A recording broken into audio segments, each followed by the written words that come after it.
सबको जय श्री राधे। दोस्तों, आशा करती हूँ आप सब स्वस्थ होंगे और अच्छे होंगे। तो आइए सुनते हैं आज की कहानी। एक राजा था। राजा के 3 पुत्र थे। राजा अब वृद्ध हो चुके थे और राजा अपने राज्य के लिए उत्तराधिकारी अपने पुत्र को चुनना चाहते थे। लेकिन राजा के 3 पुत्र थे और तीनों बड़े साहसी थे, बुद्धिमान थे और संयोगवश तीनों जुड़वा थे। और राजा को अब ये बात समझ नहीं आ रही थी कि तीनों में से वो किसे उत्तराधिकारी चुने।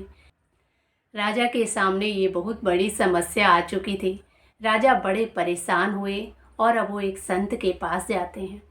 संत ने उन्हें एक युक्ति बताई। राजा वहाँ से लौटकर घर आते हैं, अपने तीनों पुत्रों को अपने पास बुलाते हैं और उन तीनों को एक एक थैले में फूल के बीज देते हैं और कहा कि पुत्र, मैं तीर्थ यात्रा पर जा रहा हूँ, मुझे लौट कर आने में बड़ा लंबा समय लग सकता है। तुम तीनों इन फूल के बीजों को जब मैं लौट कर आऊँगा तो मुझे इसी प्रकार सुरक्षित लौटाओगे।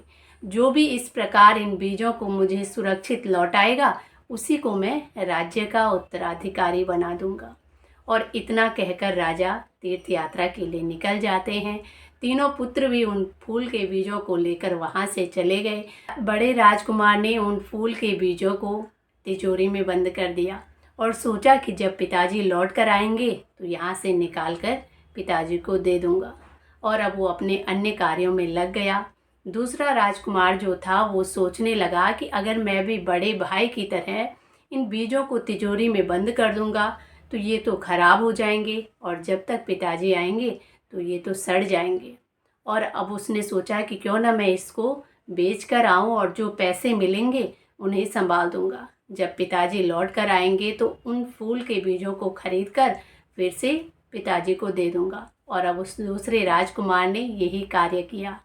अब तीसरा जो राजकुमार था वो उन फूल के बीजों को लेकर जाता है और अपने बगीचे में उनको फैला देता है। कुछ ही समय बाद वहाँ बहुत सुंदर फूल के पौधे निकल आए और देखते ही देखते उनमें बहुत ही अच्छे अच्छे फूल निकलने लगे। ये देखकर राजकुमार बड़ा प्रसन्न हुआ। और जब सालों बाद राजा घर लौटकर आते हैं तो वो अपने बड़े पुत्र के पास गए। बड़ा पुत्र बड़ी प्रसन्नता के साथ अपनी तिजोरी खोलता है और वो फूल के बीज निकालकर राजा को लौटाता है। राजा ने जैसे ही वो थैली खोली तो उस थैली में बड़ी बदबू आ रही थी, क्योंकि वो फूल के बीज जो थे खराब हो चुके थे। और ये सब देखकर राजा का मन बड़ा दुखी हुआ। राजा को बिल्कुल भी प्रसन्नता नहीं हुई और राजा अब अपने दूसरे पुत्र के पास जाते हैं। तो उसने जैसे ही देखा कि पिताजी आ रहे हैं तो वो उन पैसों को लेकर जाता है और नए फूल के बीज खरीद कर ले आया। राजा को ये सब पता चल चुका था। राजा ने कहा, बेटा, तुमने अपने बड़े भाई से थोड़ा अलग कार्य तो किया है, लेकिन जैसा मैं चाहता था वैसा नहीं किया।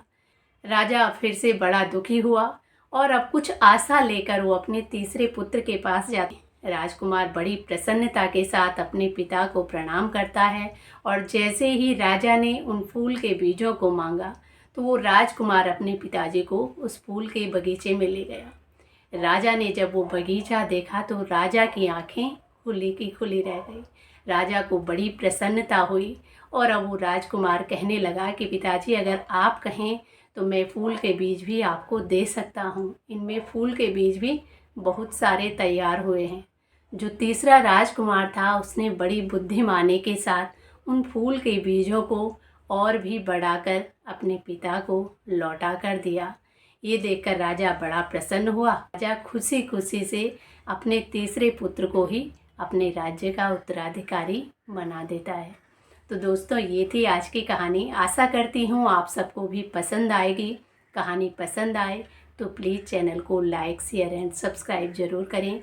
इसी के साथ जय श्री राधे, जय श्री कृष्णा।